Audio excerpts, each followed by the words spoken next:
Hi hello வணக்கம். மற்றும் ஒரு காணொலி வாயிலாக சந்திக்கிறதுல ரொம்பவே சந்தோஷம். நேற்றைய தினம் ஒரு காணொலி வந்து போட்டிருந்தேன். உங்களுடைய கருத்துக்களை வந்து நீங்கள் சொல்லியிருந்தீங்கள். ஊடக சுதந்திரம், கருத்து சுதந்திரம் என்று இருக்குது. அதனால் நான் போடுகின்ற காணொலிகளுக்கு உங்களுக்கு தோணுகின்ற கருத்துக்களை வந்து சொல்கிறதுக்கு உங்களுக்கு உண்மையிலே வந்து 100% வந்து எவ்வளவு உண்மை இருக்கின்றது வந்து எனக்கு தெரியும். அதனால் நான் வந்து அதில் எல்லாருடைய கமெண்ட்டுகளுமே வந்து படித்தேன். எல்லாருக்கும் வந்து ரிப்ளை பண்ணினேன், லைக் பண்ணினேன். நான் அதில் சொன்ன ஒரே ஒரு விஷயம்தான், நான் வந்து வைத்தியருக்கு வந்து எதிரானவன் இல்லை, நான் எப்போவுமே வந்து அவருக்கு ஆதரவாகத்தான் செயற்படுவேன் என்றதை வந்து அதில் சொல்லியிருந்தான்.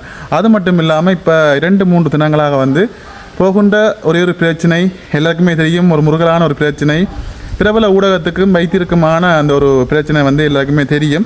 அதாவது வைத்தியருக்கு எதிராக பொய்யான ஒரு தகவல்களை வந்து அவங்களுடைய வலைத்தளத்தில் பரப்பினதால் வைத்தியர் அந்த ஒரு குரல் பதிவை வந்து போட்டு காட்டி அலையா விருந்தாளியாகவெல்லாம் நான் போகலை, நான் என்ன கூப்பிட்டும் நான் போகலை, பிறகு தான் போனான் அப்படின்னு சொல்லியிருந்தார்.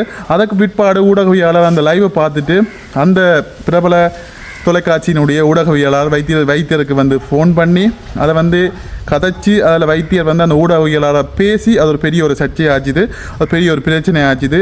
2 பேருக்கு முறையில் வந்து ஒரு பெரிய ஒரு முருகலான ஒரு தன்மையை வந்து ஏற்பட்டதை வந்து நாங்கள் பார்க்கக்கூடிய மேந்து. அதுக்கு பிற்பாடு வந்து பார்த்திங்கன்னு சொன்னால் அந்த ஊடகத்தை சேர்ந்த மற்றும் ஒரு இயக்கட்சியில் மிகப்பெரிய ஒரு பண்ணை உரிமையாளர் அவர் போடுகின்ற யூடியூப் தளத்தில் போடுகின்ற பதிவுகளை எங்களுடைய வைத்தியர் வந்து எடுத்து தன்னுடைய ஃபேஸ்புக் தளத்தில் வந்து போட்டு அதுக்கு ஒவ்வொரு கருத்துக்கள் வந்து சொல்லி நக்கலாக சொல்லி எல்லாமே வந்து பார்த்துப்பீங்க. அதாவது நீட்டைக்கு வந்து நான் சொல்லியிருந்தேன். ஆனாலும் வந்து பார்த்திங்கன்னு சொன்னால் நிறைய பேர் சொன்னது வந்து நீ அவருக்கு அவைகளுக்கு வந்து சப்போர்ட்டாக கதைக்கிறேன். நான் யாருக்குமே வந்து நான் வந்து சப்போர்ட்டாக கதைக்கலை. இப்போ நான் கேட்குற ஒரே ஒரு விடயம், வைத்தியர் முன்னதாக நேற்றைக்கு முன்னே தினம் வந்து பார்த்தீங்கன்னு சொன்னால் இரவு வேளையில் அந்த யூடியூப் தளத்தில் இருந்த ஒவ்வொரு காணொலிகளையும் எடுத்து போட்டு அவருக்கு எதிராக வந்து செயற்பட்டதை வந்து எல்லாருக்குமே தெரியும். எல்லாரும் வந்து அதை புறக்கணிங்கோ இதை புறக்கணிங்கோ அது வேண்டாம் அவைக்கு சப்போர்ட் பண்ண வேண்டாம்னு சொல்லி போட்டு நேற்றைய தினம் என்ன நடந்திருக்குன்னு சொல்லி நான் என்ன சொல்லணும் ஒன்று சொல்லி உங்களுக்கு தெரியும். நேற்றைய தினம் அவ்வளவு போஸ்டும் வந்து வைத்தியர் அழிச்சிருக்கிறார். அது என்ன கோவத்தில் வந்து அவ்வளோ காணொலிகளை தூக்கி தன்னுடைய ஃபேஸ்புக் தளத்தில் வந்து போட்டிருக்காரு. அது மட்டும் இல்லாமல் நேற்றைய தினம் மன்னிப்பு கடிதமும் வழங்கியிருக்கார். நான் எங்களுக்குள்ள வந்து சின்ன முருகலாக போச்சுது, அதனால் நாங்கள் இதெல்லாம் வந்து பொருட்படுத்தாமல் நீங்களும் வந்து வைத்தியரே சொல்கிறார், நீங்களும் வந்து நிறைய உதவிகள் எல்லாமே வந்து கஷ்டப்பட்டார்களுக்கு யுத்தத்தால் பாதிக்கப்பட்டார்களுக்கு நிறைய பேருக்கு வந்து உதவி செய்கிறீர்கள்.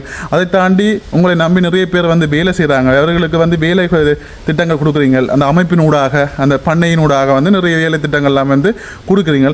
அதனால் நாங்கள் வந்து ஒரு சுமூகமாக போவோம், இனி பிரச்சனை வேண்டாம்னு சொல்லி அவருடைய யூடியூப் தளத்திலிருந்து வைத்தியர் போட்ட ஷேர் பண்ண காணொலிகள் எல்லாத்தையுமே வந்து டெலீட் பண்ணிட்டார். ஓகே, டெலீட் பண்ணிட்டார், போட்டார். அதுக்கு பிறகும் டெலீட் பண்ணிட்டார். மன்னிப்பு கடிதமும் வழங்கிட்டார். எதுக்காக மன்னிப்பு கடிதம் வாங்கினார்? முதல் வந்து பிழை என்று சொல்லித்தான் எதிர்த்து காணொலியை வந்து ஷேர் பண்ணார், எதிராக வந்து காய்ச்சிருந்தார். ஆனால் இப்போ என்ன நடக்குது, நேற்றைய தினம் மன்னிப்பு கடிதம் வழங்கினது மட்டும் இல்லாமல் அவருடைய போஸ்ட்டுகள் எல்லாமே வந்து அழிக்கப்பட்டது. ஓகே, இதுக்கு மிஞ்சி நான் இந்த விஷயத்தை பற்றி நான் கதைக்க விரும்பல. அவங்க அந்த நேரம் ஒரு முடிவெடுப்பாங்க, பிறகு இன்னொரு முடிவெடுப்பாங்க. இது வந்து வழக்கமான ஒரு விடயம்தான். இது வந்து நான் நல்லா கதைக்க போய் மக்களாகிய நீங்கள் வந்து வேறு ஏதாவது கருத்துக்களை வந்து சொல்லுவீங்க. அதனால் இதை வந்து இப்படி ஒரு விஷயம் நடந்திருக்குது. நேற்றைக்கு இப்படி ஒரு விஷயம் நடந்திருக்குது. நேற்றைக்கு முதல் தினம் வந்து பார்த்திங்கன்னு சொன்னால் முருகலான ஒரு நிலைமை இருந்தது. இன்னும் நேற்றைய தினம் வந்து பார்த்திங்கன்னு சொன்னால் மன்னிப்பு கடிதம் வழங்கி சுமூகமான ஒரு சூழ்நிலைக்கு இதில் ஏற்பட்டுட்டுது. ஓகே, சந்தோஷமான ஒரு விடயம். இனி வந்து ஒரு பிரச்சனையுமே இருக்காது. ஏண்டா 2 தரப்புக்குள்ளே ஒரே இடத்துல இருந்து கொண்டு 2 தரப்புக்குள்ளே வந்து பிரச்சனை இருக்கிறதால 3ஆம் தரப்பினர் வந்து கேலரியை பார்ப்பாங்க, அவங்கள வந்து இங்கேடா குளிர்காயலாமன் இருப்பாங்க. அந்த இடத்துல இந்த ஒரு நிலைமை வந்து ஒரு சுமூகமான ஒரு நிலைமை ஏற்பட்டிருக்குது. உண்மையிலேயே ஒரு சந்தோஷமாக இருக்குது. இனி வந்து எந்த ஒரு பிரச்சனையும் பெறாது. சரி, ஓகே. இன்றைய நாளில் வைத்தியர் வந்து நிறைய பதிவுகளை வந்து போட்டிருக்காரு. அது மட்டும் இல்லாமல் வைத்தியருக்கான நீதிமன்ற வழக்குகளுக்கு வந்து வந்திருக்கின்ற சட்டத்தரணி வந்து ஒரு பதிவை வந்து போட்டிருக்காரு. வைத்தியருக்கு சொல்கிறாரு, நீங்கள் வந்து உங்களுக்கு வந்து இன்டர்வியூவில் வந்து நீங்கள் கேட்கின்ற போது உங்களை வந்து துருவி கேள்வி கேட்குறவங்கள நீங்கள் வந்து இனி துருவி வந்து கேள்வி கேளுங்க. அவங்களுக்கு கேள்வி கேட்டு அவங்க சொல்லுகின்ற பதிலை வந்து ஒரு காணொலியாக வீடியோ எடுத்து நீங்கள் அதை போட்டு அவங்கள மடக்குங்க அப்படின்ற மாதிரி ஒரு பதிவு ஒன்று போட்டிருக்காரு. வாசிக்கிறேன், பாருங்கள் அதையும். ஹாய் டாக்டர், இனிமேல் உங்களது பேட்டி எடுக்கிறவங்களை நீங்கள் இடக்கு முடக்கா கேள்வி கேட்டு பதிலை வாங்கி அத்துடன் அவங்கள படம் பிடிச்சு வீடியோ எடுத்து போடுங்க. அந்த பயல்களை நாம ரெண்ட் பண்ணுவோம், வலியை தந்தவனுக்கே அதனை திருப்பி கொடு என்ற தலைவரின் போதனையை நாம் மறக்க கூடாது. Doctor Ramanathan Archuna. Okay lower, இனி என்ன பேட்டி எடுங்க, வாரவங்களை நாம வச்சு செய்வோம் என்ற மாதிரியாக இந்த பதிவு வந்து இந்த லோயர் வந்து போட்டிருக்காரு. இனி யாரெல்லாம் வந்து மாட்டுப்பட போகிறாங்களோ புதுசாக டாக்டர் ட்ரை பண்ணி கொண்டே இருக்கணும். ஓகே, அடுத்த விஷயமா இன்னொரு பதிவு ஒன்று இன்றைக்கி நான் பார்த்தேன் வைத்தியருடைய ஃபேஸ்புக் தளத்தில். அதாவது மக்களுக்கு குடிக்கிறதுக்கு நான் சொல்லித்தர போகிறேன், குடிப்பது எப்படி. அது மட்டும் இல்லாமல் வைத்தியர் வந்து குடிப்பது போன்ற ஒரு ஃபோட்டோவில் அந்த ஒரு கப் ஒன்று வைன் போத்து ஒன்று இருந்ததாகவும் அதோட ஒரு பியர் கப்போட கொட்டல் ஒன்றில் வந்ததாகவும் தான் குடிப்பேர் குடிக்கிறதான்னு சொல்லி ஃபேஸ்புக் தளங்களை அவர் வந்து ரோல் பண்ணி கொண்டே இருந்தாங்க. அதனால் வைத்தியர் வந்து என்ன இன்றைக்கு ஷேர் பண்ணிக்கிறான்னு சொல்லி பார்த்தீங்கன்னு சொன்னால், வைத்தியர்கள் யாருமே வந்து குடிக்கிறதே இல்லையா என்று சொல்லி போட்டு நான் நினைக்கிறேன் இலங்கையிலேயோ இல்லாட்டி வேறு உலகத்திலேயோ வந்து வைத்தியர்கள் வந்து குடிக்கிற மாதிரியான ஒரு புகைப்படங்களோ 1-2 புகைப்படங்களை போட்டு அதை வந்து எங்களுக்கு வந்து பார்க்க சொல்லிக்காரு. அதைத்தான் உங்களுக்கு வந்து இந்த புகைப்படங்கள் இணைக்கிறேன்னு பாருங்கள். இதில் அவர் பதிவிட்ட பதிவை இதில் பாருங்கள். ஒரு வைத்தியனாக அளவாக எப்படி குடிக்கலாம் என்பதை சொல்லித்தரும் பக்குவம் எனக்கு இருக்கிறது என்று சொல்லி போட்டு ஒரு போஸ்ட் ஒன்று போட்டிருக்காரு. அது மட்டும் இல்லாமல் நாங்கள் எப்படி குடிக்கிறது, என்ன மாதிரி குடிக்கிறதுன்றதை வந்து ஒரு விரிவான ஒரு புகைப்படங்களோட இதையும் வந்து போட்டிருக்காரு. ஸ்ரீலங்கா மெடிக்கல் அசோசியேஷன் இலங்கை மருத்துவ சங்கம் மேலுள்ள லிங்கை அமர்த்தி பார்க்கவும். இலங்கை மருத்துவ சங்கத்தில் இலங்கையில் உள்ள மிகப்பெரிய மருத்துவர்கள் எல்லாருமே அங்கம் வகிக்கிறார்கள். அவர்களுடைய வெப்சைட்டை மேலே பகிர்ந்து உள்ளேன். அதில் நீங்கள் சென்று பார்க்கலாம் என்ன இருக்கின்றது என்பதை. இப்போது சொல்லுங்கள், நான் சாதாரண மனிதனா கடவுளா? மூக்கால் குத்தி புதையல் தோண்டுபவர்கள் மேலுள்ள லிங்கின் சம்பந்தமாக கருத்தை பதிவிடவும் எப்படி வசதி என்று சொல்லி தன்னுடைய ஸ்டைலில் வந்து சொல்லியிருக்கிறாரு. அது மட்டும் இல்லாமல் புகைப்படங்களையும் வந்து இணைச்சிருக்கிறாரு. அதாவது மருத்துவர்கள் குடிக்கலாம் என்றதை வந்து வைத்தியத்தில் சொல்ல வராரா, இல்லாட்டி அளவாக குடிக்கணும்ன்றதை வந்து வைத்தியர் சொல்ல வராரா என்றதை வந்து எங்களுக்கு யாருக்குமே புரியலை. இந்த வீடியோ பார்க்குறவங்க தயவு செய்து உங்களுடைய கருத்துக்களை வந்து சொல்லுங்கள். உங்களை வந்து காட்டுவோம்னு சொல்லி இந்த காணொளி அதையும் பாருங்கள். அது மட்டும் இல்லாமல் நேற்றைய நாளில் வந்து பார்த்தீங்கன்னு சொன்னால் வைத்தியர் அந்த மன்னிப்பு கடிதம் ஒன்று வழங்கியிருந்தார், சமரசமாக போகும்னு சொல்லி.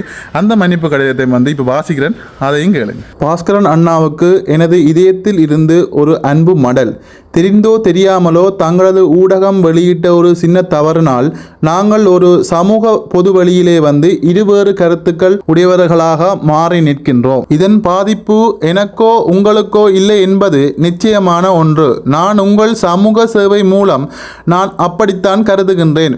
பயன்பெறும் எண்ணற்ற பொதுமக்கள் அவர்களுடைய வாழ்வாதாரத்தை கருத்தில் கொண்டு என்னால் உங்களுக்கு ஏற்பட்ட அல்லது உங்களுடைய நல்ல நோக்கத்துக்கு ஏற்பட்ட பாதிப்பினை மீள் அமைப்பதற்காக இந்த மடலை வந்து எழுதுகிறேன் என்று சொல்லுகிறார். இதன் மூலம் ஒரு பொதுமகன் கூட பாதிக்கப்படக்கூடாது என்பது எனது தனிப்பட்ட கருத்து. இதனை பொது வழியில் எழுதுமாறும் இதன் மூலம் பல பொதுமக்கள் பாதிக்கப்பட போகிறார்கள் என்று கூறியும் எனக்கு அழைப்பை ஏற்படுத்திய இலங்கை மற்றும் சர்வதேச தமிழ் உறவுகளுக்கு கோடான கோடி நன்றிகள் என்று இந்த கடிதத்தை வந்து எழுதியிருக்கார். என்னால் எனது போராட்டத்தில் என்னுடன் நிற்கும் சகோதரனோ அல்லது சகோதரியோ ஒரு துளி வேணும் பாதிக்கப்பட கூடாது என்பதை நான் தெளிவாக மனதில் நிறுத்தி உள்ளேன். இதன் மூலம் வரும் பாதிப்புகள் எனக்கோ உங்களுக்கோ ஏற்பட போவதில்லை. இதன் விளைவுகள் பொதுமக்களையே பாதிக்கும். தாங்கள் மனநொந்து அல்லது பொதுமக்கள் பிழையாக விளங்கி கொண்டோ உங்களுடைய நல்ல சேவையை புறக்கணிப்பார்களே, ஆனால் அதன் விளைவுகள் மட்டற்றவை. அதனால் உங்களுக்கும் எனது நண்பன் உசாந்தனுக்கும் இதன் மூலம் ஏற்பட்ட பாதிப்புகளுக்கு நான் பொதுவழியில் மன்னிப்பு கோரி இதற்கு பிறகும் உங்களுடைய சார்பாகவும் அல்லது உசாந்தன் சார்பாகவும் எந்த கருத்துக்களையும் வெளியிட்டு நான் பொதுமக்களை இக்கட்டான நிலைக்கு இதுவரை நாங்கள் இருவரும் இட்டு சென்றது போன்ற நிலைக்கு நான் அழுத்தி செல்ல மாட்டேன் என்பதை உங்களுக்கு பணிவன்புடன் தெரிவித்துக் கொள்கிறேன். எனது சேவை உங்களுக்கும் தமிழ் மக்களுக்கும் எப்போதும் இலாப நோக்கமற்றவையாகவே இருக்கும். நன்றி, அன்புடன் உங்கள் தம்பி வைத்தியர் ராமநாதன் அர்ச்சுனா என்று சொல்லி இந்த மன்னிப்பு கடிதம் வந்து நேற்றைய தினம் தன்னுடைய ஃபேஸ்புக் பக்கத்திலே வந்து போட்டிருந்தாரு. எப்படியாக இருப்பினும் நடந்த பிரச்சனைகளுக்கு எல்லாமே வந்து ஒரு முற்றுப்புள்ளியாக வைத்தியர் ஒரு மன்னிப்பு கடிதத்தை வைத்து இந்த பிரச்சனையை வந்து சுமூகமான முறையில் வந்து முடிச்சிருக்கிறாரு. உண்மையிலேயே சந்தோஷமாக இருக்குது. இனி வருகின்ற காலங்களில் வந்து எல்லாருமே ஒன்றாக சேர்ந்து தமிழ் மக்களுக்கு ஆதரவாக நல்ல ஒரு அரசியல்வாதியாக வந்து ராமநாதன் அர்ச்சுனா அவர்கள் வந்து செயற்பட வேண்டும் என்றதை வந்து இந்த இடத்துல வந்து தெரிவித்துக்கொண்டு இந்த காணொலியை வந்து நிறைவடைகிறேன், முடிக்கிறேன். நன்றி, வணக்கம்.